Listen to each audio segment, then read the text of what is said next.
All right, we're going to get started here. So welcome to everyone who has joined us. My name is Claire Kelly, and I'm from the Environmental League of Massachusetts. ELM is a 122-year-old environmental advocacy organization based on Beacon Hill.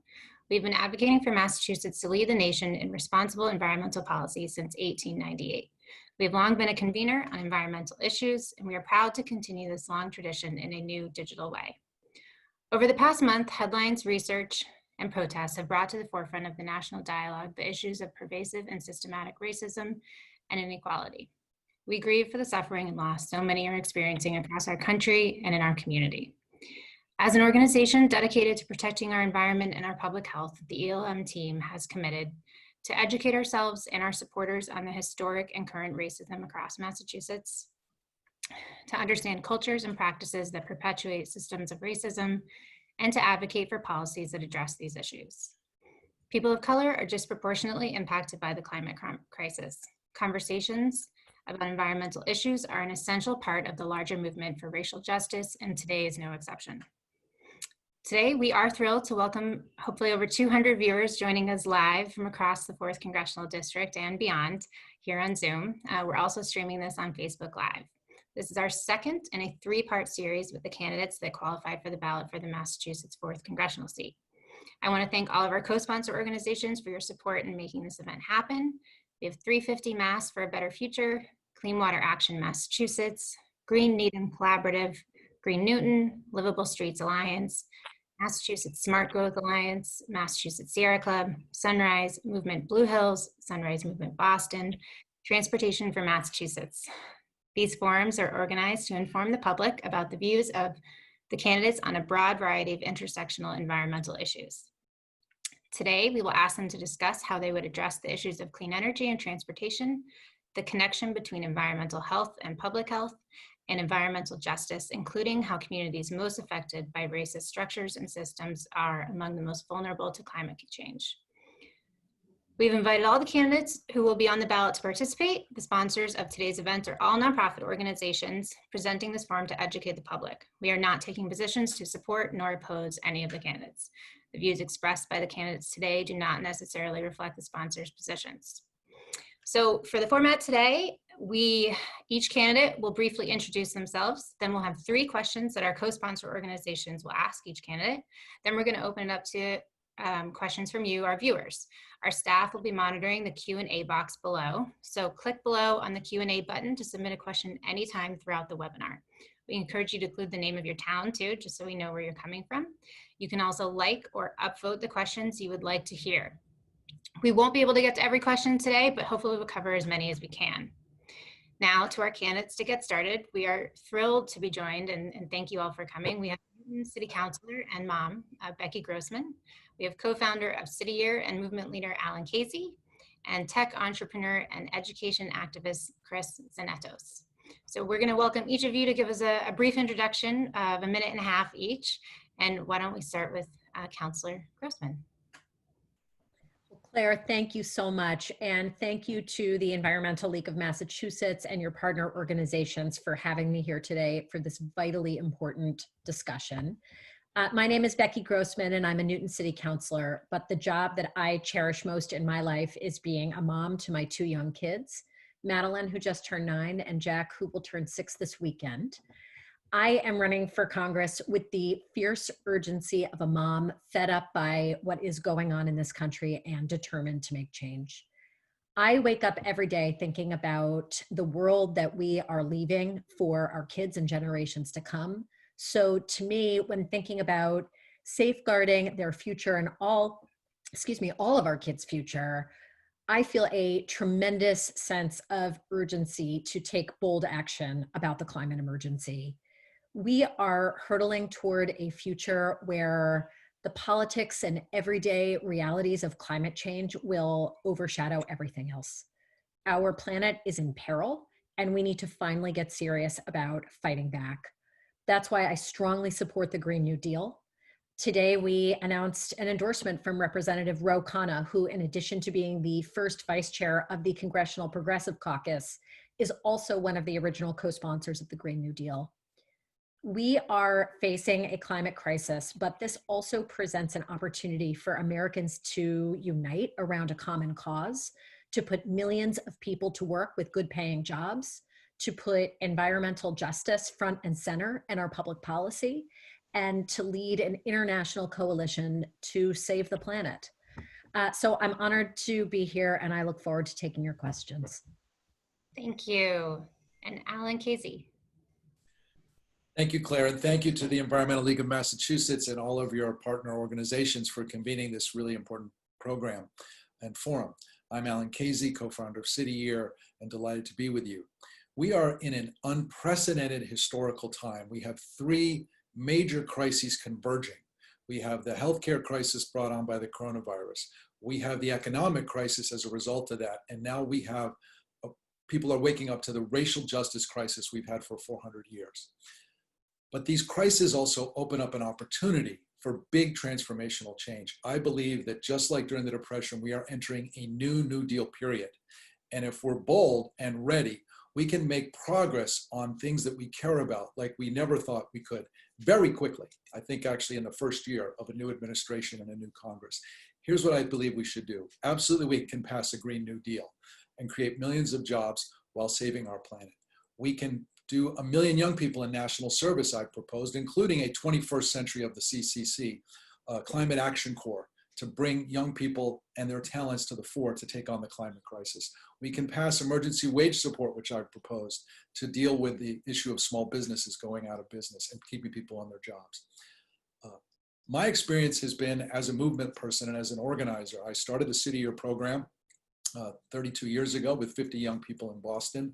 We've now grown to 32 cities across America and in the United Kingdom and in South Africa, serving 200,000 children a day. In building that movement, I worked with Senator Kennedy, President Clinton, President Obama to pass 3 major pieces of federal legislation to grow the service movement. I know how Washington works. When Tom DeLay tried to kill it, I helped to save it. I also want to say I'm honored to be supported by Senator Mark Pacheco and Sayom Elihijabi, the Sunrise National spokesperson. Thank you. Thank you. And Chris. Thank you, Claire. And again, thank you to the Environmental League and all of your partners in putting this together. So I'm very honored to be here. Thank you for inviting me. As Claire mentioned, I'm a technology and education entrepreneur. I've started 3 companies here in Massachusetts, creating hundreds of great jobs, along with a lot of people working with me, created those jobs for people in Massachusetts. I also founded a nonprofit called STEM Match MA, which brings companies and schools together to make the opportunities of STEM education accessible to people of color, people from low-income backgrounds, and other people who are historically marginalized. My career has been about bringing people together to solve tough problems in creative ways in a way that everybody wins. And that's what I think we need right now. I agree with Alan, and I agree with Becky about so many of the issues that we face today. We've been in multiple crises for several years. And I can't stand the thought of leaving this sort of damaged country to our children and to my children's generation. And that's one reason that I'm running. There are very fine people in this race. And I think that you'll find that we're alike in many ways. You'll find that we're different in the experience and skills and approach that we'll bring to Washington. I think there are 3 things that are imperative for us to focus on moving forward. One is to revamp our educational process from top to bottom to enable our people to be prepared to succeed in the 21st century. The second is actually to drive a new sort of job capability that we're calling in industry new collar jobs, to make good, high-paying jobs accessible to people who can't afford 4-year college degrees. And Chris, finally, going over a little bit, if you can. Oh, I'm sorry. And finally, just if I could say, the third, of course, is dealing with our climate crisis, which is clear, and we must do an Apollo moonshot type of program to aggressively fix it. I'm sorry, Claire. I'm new to this, so I'm I figure if I stop you guys early, then maybe the rest of the time we'll get used to it. So great. thank you all for those introductions. We appreciate it. We're excited to hear more from you. And we're gonna have our first question from Vic Mohenka with Clean Water Action. Hi, thank you, candidates. Yep, Vic Mohenka, clean energy organizer with Clean Water Action out of our Boston office. So our question is, While there is more to do to ensure everyone in America has access to clean water, the Clean Water Act has long been considered one of the country's most successful environmental laws, cleaning up and protecting our nation's vital water resources for over 45 years. Despite this success, polluters have continuously attempted to undermine the law through court challenges and congressional and executive branch actions that would weaken or repeal it. Please tell us what you would do to protect our streams, wetlands, and drinking water sources. And we're going to ask Alan to answer first. Sure. Thank you, Vic, for that question. So first of all, we need to pass the Environmental Justice for All Act, which will ensure that federal agencies take into consideration the health impacts. We need to have much stronger oversight of the EPA. 95% of the civil rights claims are denied. And if I'm in Congress, I'm going to insist on stronger oversight of the EPA. We need to reverse the Trump administration's ridiculous dirty water rule that is rolling back clean water standards. Those are three things that I would fight for immediately. Finally, we need to build a coalition, as has come together for this forum, to work together and tap the energy of the new movement energy that's out there to say, we are going to protect our water, we're going to protect our air, we're going to protect our environment. That's what I would do. Great, thank you. Next, Chris. So thank you, Vic. So I do agree with Alan that we need to take aggressive action. I think we need to strengthen the oversight of the EPA and the enforcement of regulations. This is something that Congress can and must take stronger action about. I think we also have to prioritize investment in the infrastructure in areas where we have communities of low income background and also communities of color. They have suffered disproportionately in terms of the health issues due to a poor environment. So for example, in terms of replacing lead piping, we should put a prioritization around those communities of color and communities of low income. But I think in addition, it's important that the congressperson not only work in Washington, but work with the businesses and the governments in our district and in our state to pull them together to solve the problems, to bring them to light and solve the problems. And as a person who's worked in business for a long time, I know how to hold those folks accountable, and I will. Thank you. Lastly, Councillor Grossman. Thank you. First of all, I think we need to be really clear about the damage that has been done by President Trump over these past few years, and that continues to this day. His administration has conducted nothing short of a regulatory assault on our environment, putting millions of Americans at risk and abandoning our collective future.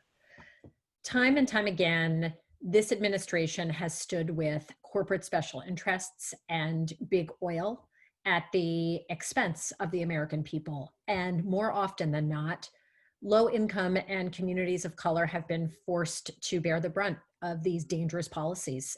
Even today, as we see a clear link between pollution and vulnerability to COVID-19, it seems like this administration gets another important regulation every single day, and I will not stand for that.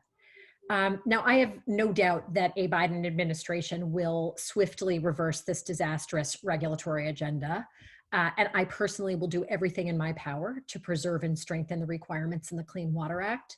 But if we want to protect our streams, wetlands, and drinking water sources for the long haul, I think we need to attack the root cause of so much of the damage in our political system, which is the corrosive influence of money in politics. The vast majority of Americans support the Clean Water Act protecting our environment in general, but under our current system, corporate special interests have captured certain representatives. And I can see that I'm coming close to the end of time, so I'll just say, I think it's time to change these incentives for our elected leaders by permanently reversing the influence of money in politics. Thank you, Vic, and thank you for all those answers and keeping them short. We appreciate it. Our next question is from Sally Bruhard with the Sunrise Movement. Hi, once again, I'm Sally. I live in Sharon, and I'm a member of Sunrise Blue Hills. My question for you today is, Communities of color and low-income communities suffer disproportionate impacts of pollution and environmental injustice that are often concentrated in their neighborhoods. What policies would you fight for in Congress to address these pervasive and systemic inequities and ensure people of color have healthy, walkable neighborhoods, clean air and water, reliable transportation, and safe housing? To answer this question first, Becky, please. Thank you. Coronavirus has not only underscored the harmful impact that pollution and other underlying inequities have on vulnerable communities, but it has also exacerbated so many of the deep-seated challenges that we have been highlighting for so long throughout not only this district, but this country.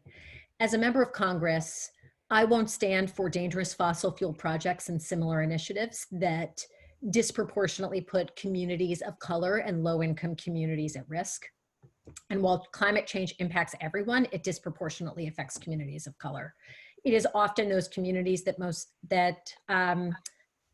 deal with the environmental brunt of pollution, cancer clusters, and other toxins created by dirty energy industries. I will partner with my colleagues in the Massachusetts Congressional delegation, other state leaders, and advocacy groups to push back on dangerous projects like the Weymouth compressor station. I also believe that our next Congresswoman needs to take decisive action to increase the availability of affordable housing and green public transit. Coming out of coronavirus, we are going to need to put millions of people back to work with good paying jobs. Investing in public transit will allow us to spur job growth and to start meeting our climate goals. And we need a sensible blueprint to expand our public infrastructure and transportation system. And then I do see I'm running out of time. I just want to mention on the Newton City Council, I have been a strong advocate for affordable housing and transit-oriented development, and I'm happy to follow up on that at another time. But that is a deeply held core value that I've put to work and will continue to prioritize as a member of Congress. Great, thank you so much. Alan, next, please. Thank you, Sally, for your question. And thank you and your peers in the Sunrise Movement for your incredible leadership. It's thanks to young people like you that the Green New Deal is now on the agenda, which I fully support. 56% of the people that live near toxic waste sites are people of color. The coronavirus has showed that we have deep inequities in our society, as it's also attacking more low-income people and people of color. And the climate crisis is doing the same thing. So here's what I would do. I would support the Voices for Environmental Justice Act that makes sure that we provide funds for independent investigators before these plants can be cited.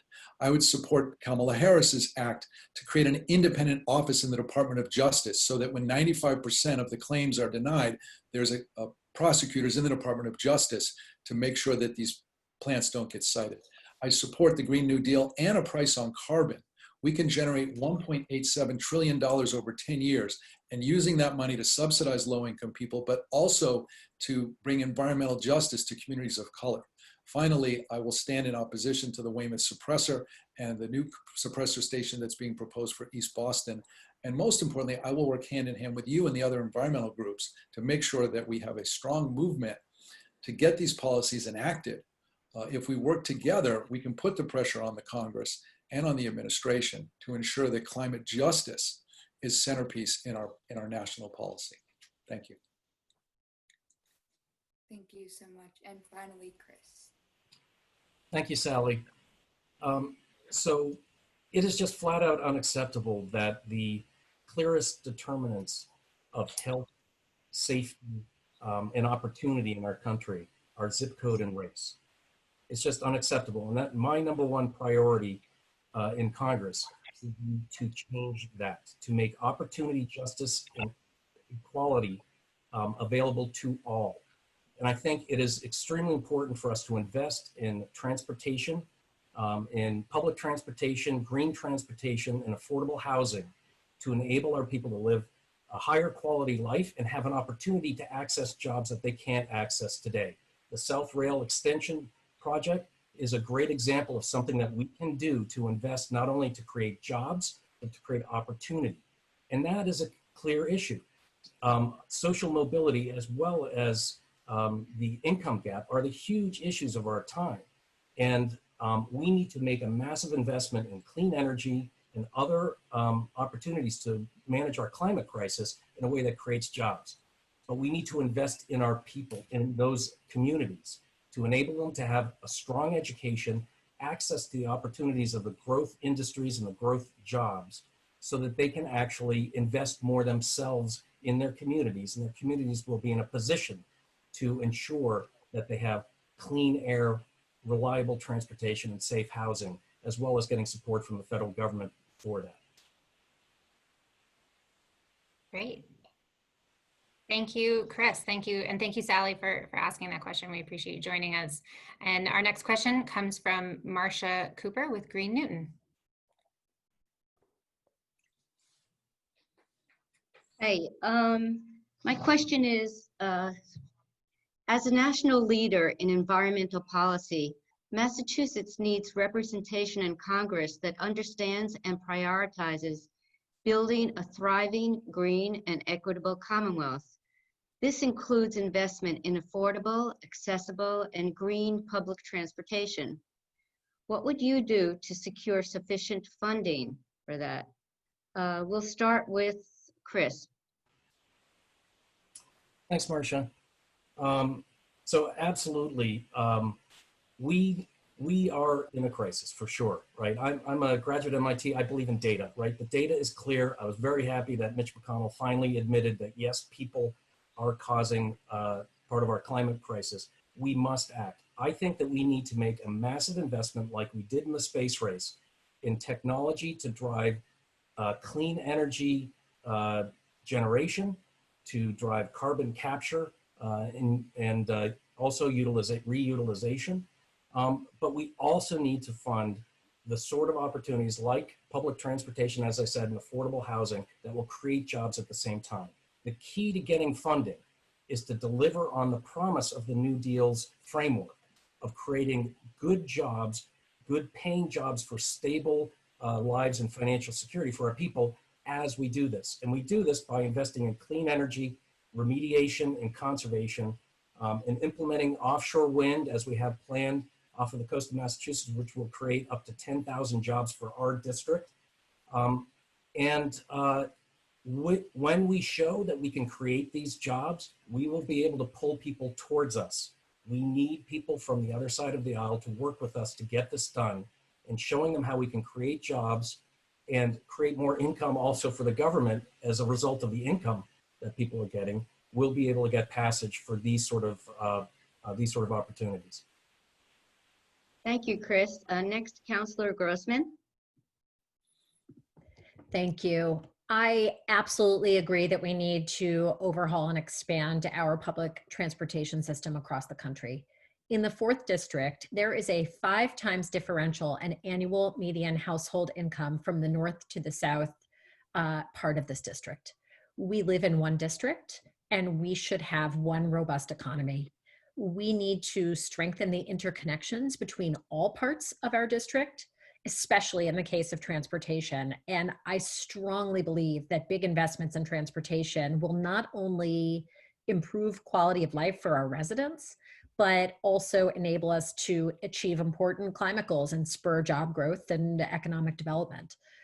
In the country at large, wealth is concentrated in the hands of the top 1%, and everyone else is treading water. I will work to repeal the Trump tax cuts, which were nothing more than a mechanism to benefit the top 1%, large corporations and special interest donors. And in order to secure sufficient funding for accessible, affordable, and green public transit, I'll fight hard to ensure that the ultra rich and our corporations and corporate giants pay their fair share taxes. As I mentioned earlier, coming out of coronavirus, we're going to need to put millions of people back to work, and investing in public transit will allow us to spur job growth, create those good paying jobs, and start meeting our climate goals. And I think that the blueprint that we do create should include repair of our aging roads and bridges.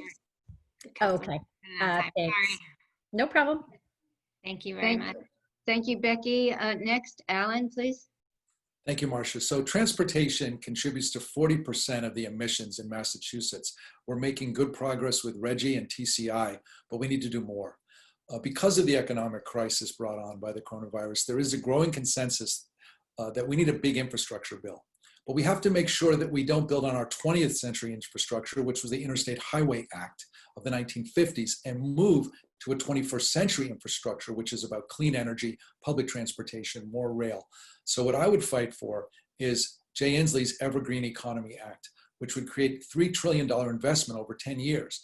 But we should focus those funds on things like South Coast Rail, which we desperately need, and we could accelerate with more federal funds, like fixing the commuter rail in the 4th District, which we need federal funds to do so that people can actually get from the south part of the district to Boston without having to take 3 different trains to do it. We need to make sure that we are putting people to work. We also need to invest in clean energy. I will join the Future of Transportation Caucus because we have to have a consensus that we need to move to a 21st century approach. We can do this, we can put people to work, we can make sure that we do 21st century transportation. We need more support for buses, which is the fastest way that we could reduce emissions. And we also need to make sure that low-income people can ride the bus for free. There's a number of things we could do that I will fight for, but it all tails to making sure we have the commitment to invest the money we need, and we build a coalition to insist that we approach this in a new way, not building off of what we've done in the past. Perfect timing. Great. Well, thank you, Marcia, for asking the question. We really appreciate you joining us today. Now we're going to take some of the live questions that people have submitted. So if you have any, please feel free to write in now. I think we're going to take our first question here. So some have said that the 4th Congressional District could have more to gain from offshore wind development than almost any other congressional district in America. If elected, can you briefly share your top priorities for harnessing the potential of this resource? I think this was a question we got on Tuesday as well. And I think we started last time with Chris. So Councilor Grossman, do you want to start this one? Thank you. I think this is a tremendous opportunity for the 4th District. And throughout this campaign, I have been talking a lot about Brayton Point in Somerset, which is a defunct coal-fired power plant and stands poised to be a hub for the offshore wind and renewable energy industry, has the potential to put us on the map as a leader, not only in the Commonwealth, but really throughout the country, and to create good paying jobs in the process and meet our climate goals. The only thing standing in the way of our ability to get this first tranche of projects and this goal off the ground is the Trump administration, which is holding up the final permitting. That is something that a member of Congress can and must fight for. And I think is a tremendous opportunity right here in the 4th District to really be that leader, that leading voice that we really need at this time. Great, thank you. And Alan? This is a great question, and you're absolutely right. So Taunton, Fall River were industrial behemoths in the 20th century.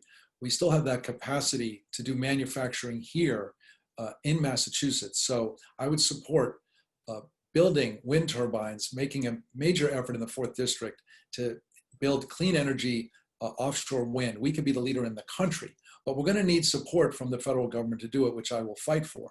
We need to make sure that we're supporting places like Bristol Community College so that we can train the 21st century workforce we need to do these jobs. We need to have federal support so that we can repurpose our factories and get them ready to build wind turbines. We need the Green New Deal that will put together millions of great union jobs, living wage, high-paying jobs to make this transition. We need to end the subsidies of the fossil fuel industry. It is insane that our federal government is supporting the oil and gas industry, and the coal industry, just the opposite of what we need. So we need to shift our mentality to supporting clean energy. And again, in the 4th District, we can lead the way, which is so exciting. We can put people to work and we can be a model for the country. And that's what I'll fight for.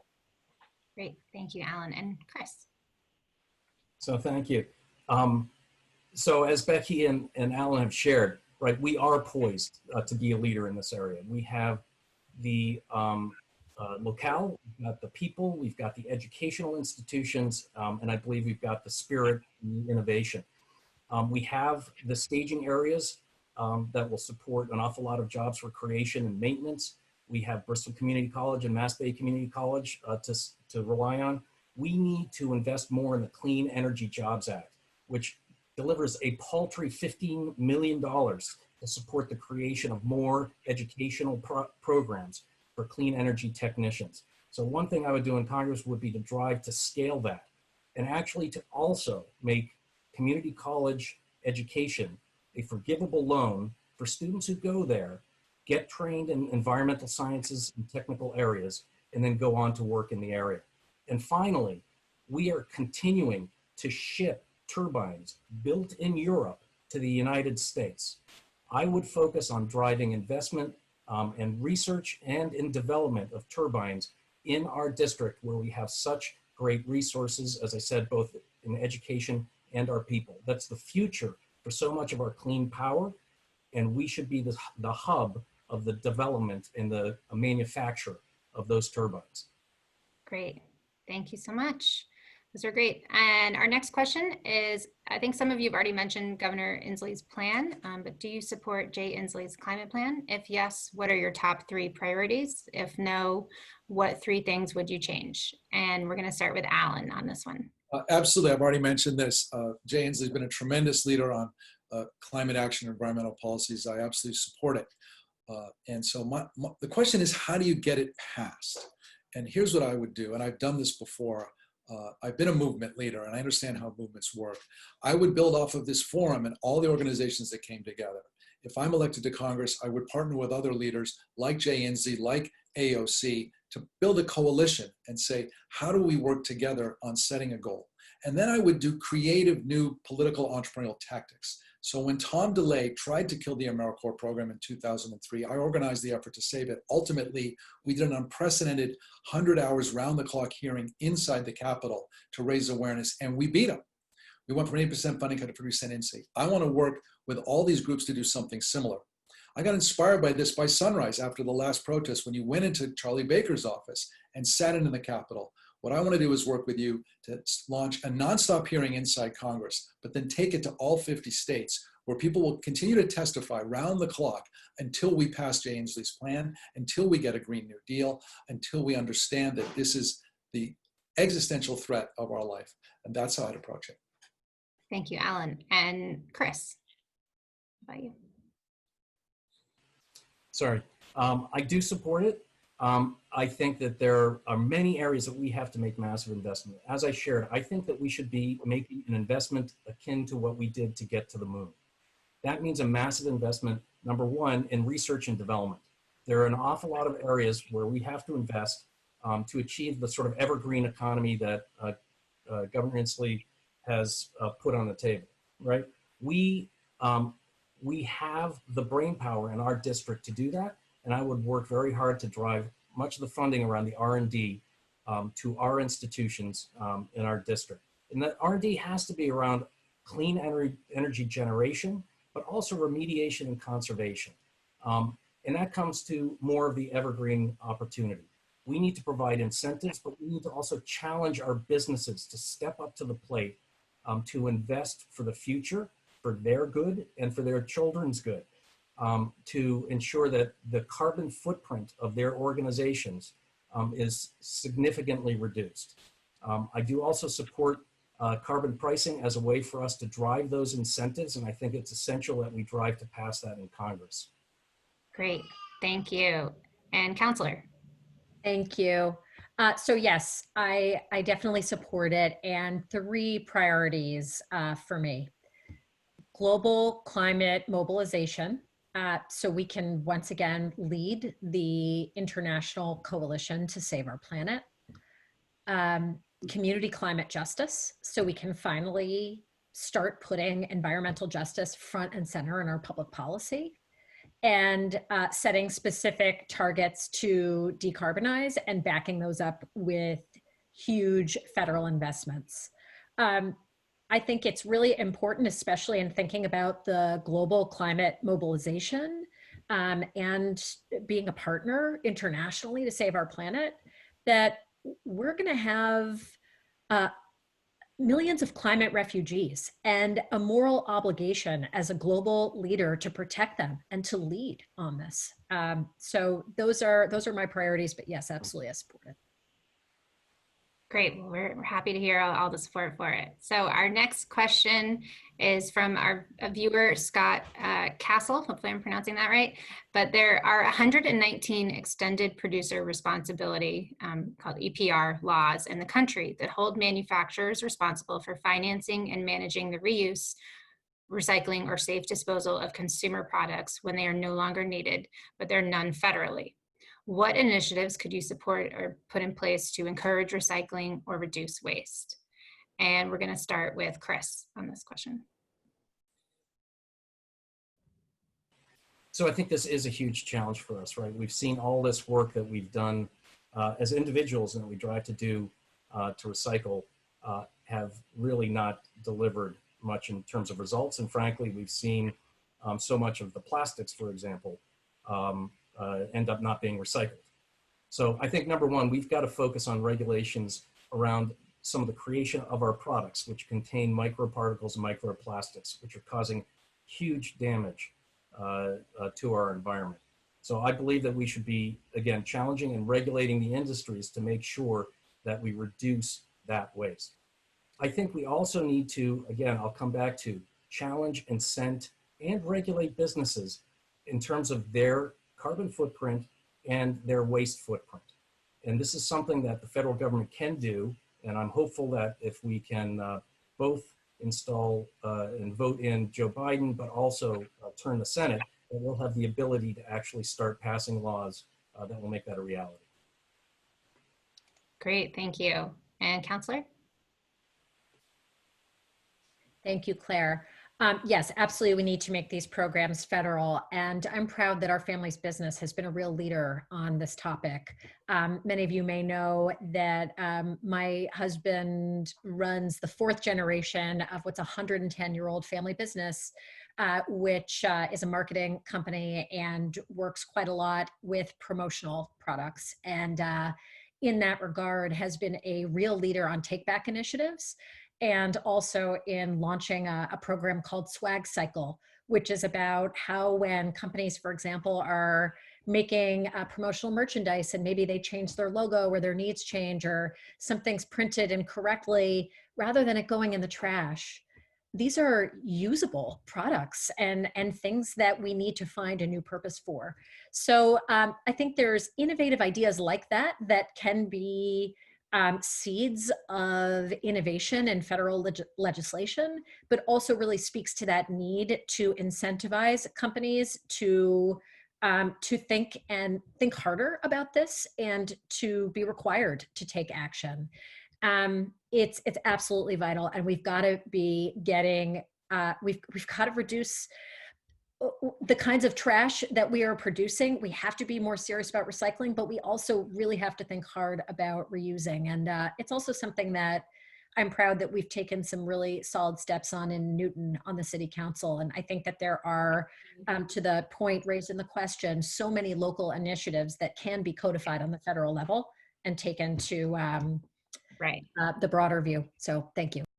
Thank you. And Alan? Thank you for the question, Scott. So by 2050, there could be more plastic in our oceans than fish. And in addition to a Green New Deal, we need a Blue New Deal.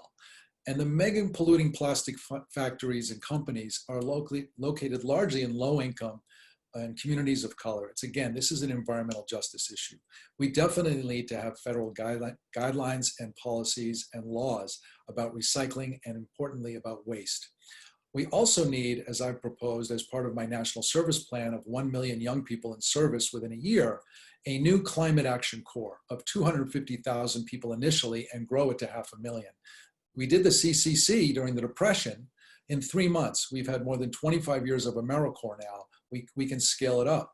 This will enable, we'll have an army of young people to do recycling and to deal with issues of environmental justice and to do rehabbing of housing and whitewashing of buildings and to plant trees as the CCC did. More importantly, we will have we will turn on their environmental justice nerves. I've seen this through service. When people spend a year working with people from different backgrounds on issues of justice, they get empowered. They realize they can make a difference. And then that justice nerve never turns off. And then we will build an even bigger coalition of people to take on issues like waste and recycling, and the mandate to make sure we have federal laws to back this up. Great, thank you all. Our next question came in during registration related to what's going on right now. So how have these last few months and the impact of the pandemic changed your thinking and priorities, including for energy and the environment? And how are you looking at a green recovery specifically? And we can start with Councilor Grossman. Thank you. These past few months have been so difficult and troubling in so many ways. And my heart is certainly with everybody out there who has been directly affected by what we're all going through. I think we've all been personally touched at this point by the effects of coronavirus. And certainly in these last few weeks, the incredibly vitally important conversation that's taking place in every community in America, including in my own community in Newton, around racism, bigotry, bias, police violence, and economic justice. So thinking about how an environmental future is going to play a role as we're coming out of the coronavirus crisis specifically, I think it's a moment when we can put millions of people back to work. We're going to need to put millions of people back to work. And we've seen how our federal government can mobilize and put huge amounts of resources behind things when it wants to and feels that it's a priority. This is an emergency. This is a crisis. We have seen how not taking the long-term view in having been prepared for this pandemic has affected us. And we have a clear picture that we've got another looming crisis ahead.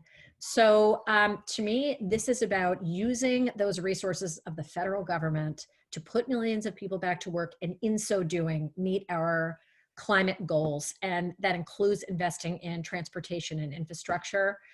So many of the other industries that we have touched on today that contribute to a clean energy future. Thank you. Thank you very much. And Alan? This is an outstanding question. As I mentioned in my opening, I believe we are going to have a pre-COVID America and pre-George Floyd's brutal killing America, and then a post-COVID America and a post-George Floyd's brutal killing America. It's up to us to decide what that's going to be. There's no going back to what we used to have.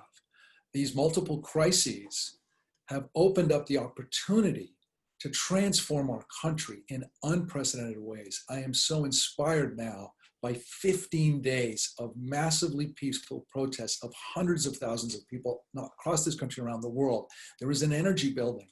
Here's what I think we need to do. We need to tap that energy, and we need to commit ourselves that the 120,000 people that have tragically lost their lives due to COVID, which I believe is at the doorstep of the Trump administration because they refuse to recognize this crisis, they refuse to take action, that they didn't die in vain.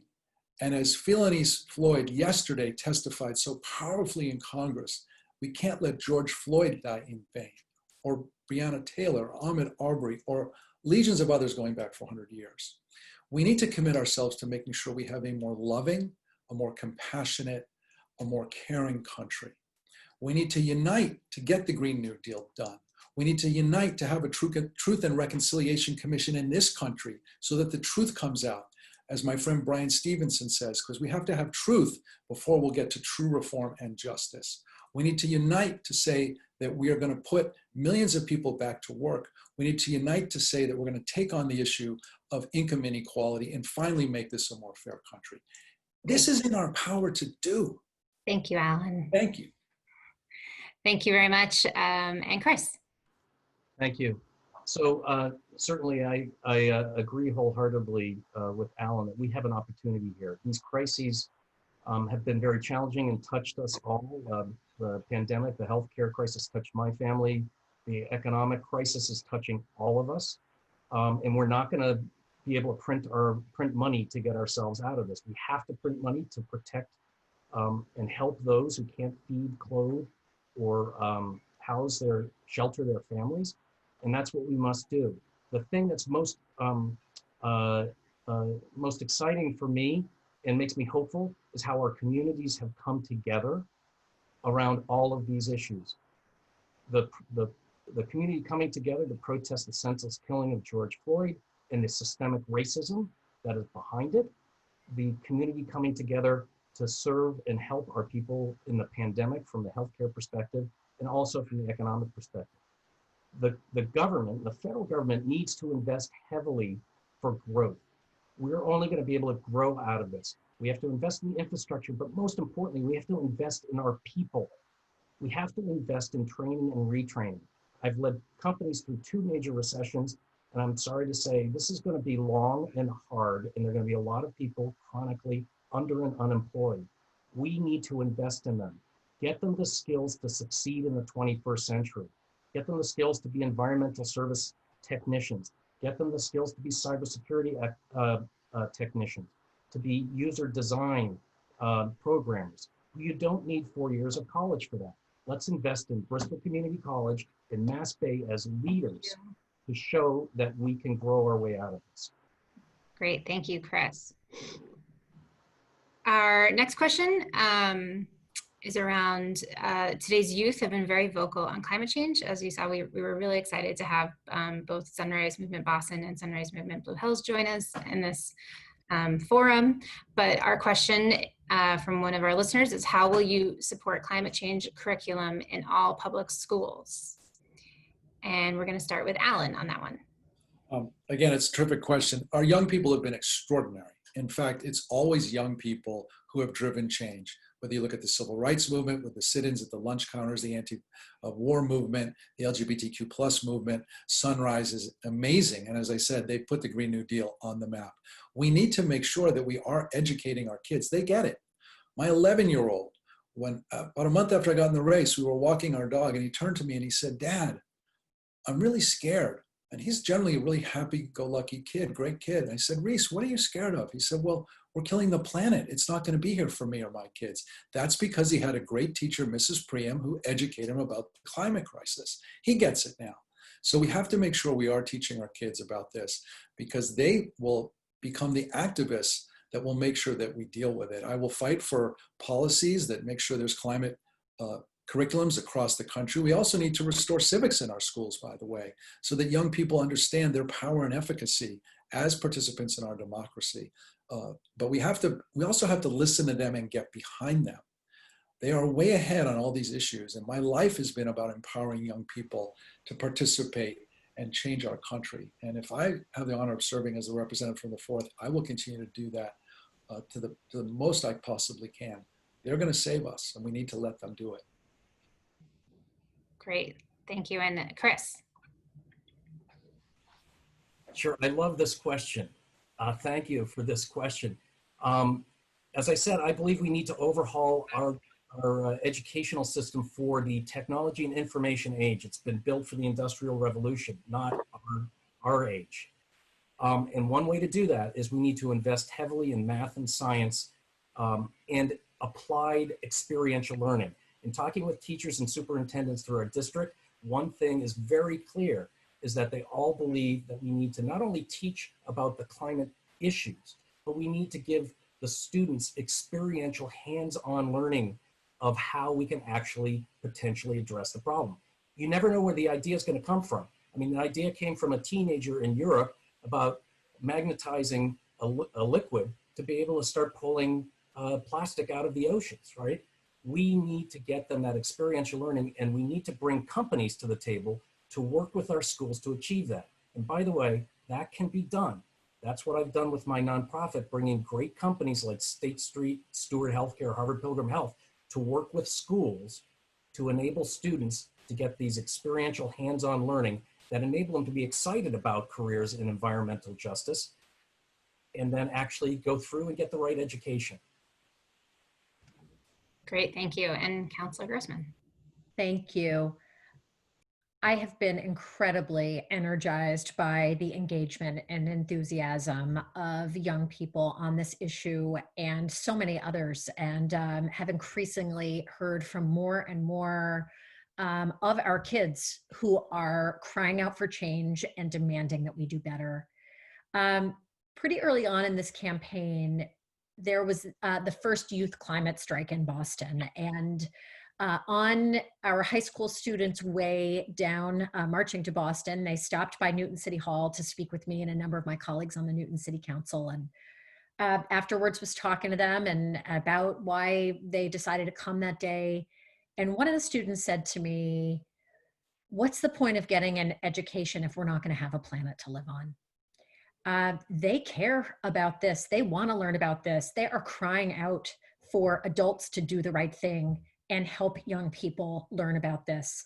Climate change is going to overshadow everything else in the long run, and we need to do everything in our power to educate, engage, and equip young people even further to be able to take action on this. And the last point I want to make is that I also think it comes down to investing in STEM and in taking science seriously. We have a president right now who doesn't believe in science.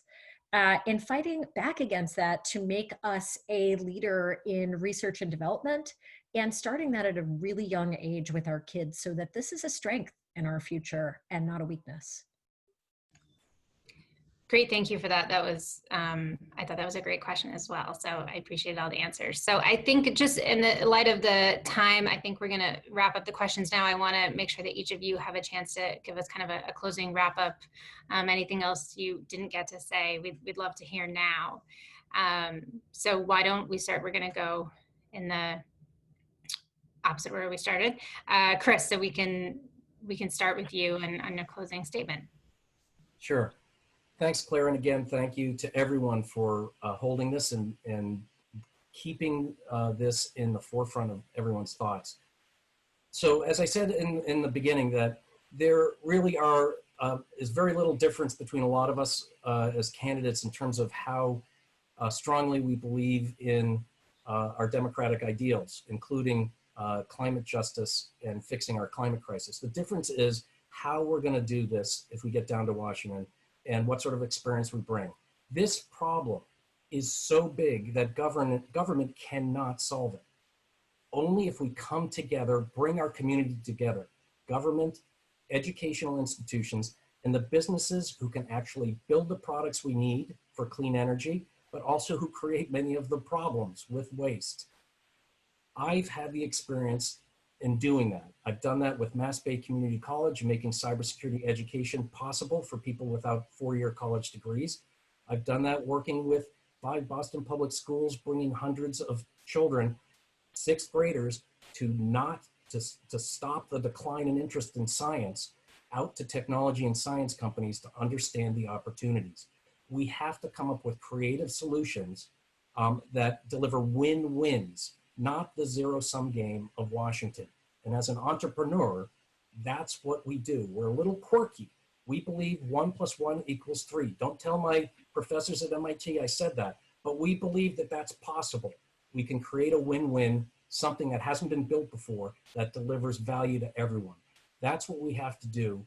And that's our challenge for our generation, so that our children's generation does not inherit this mess that we currently have.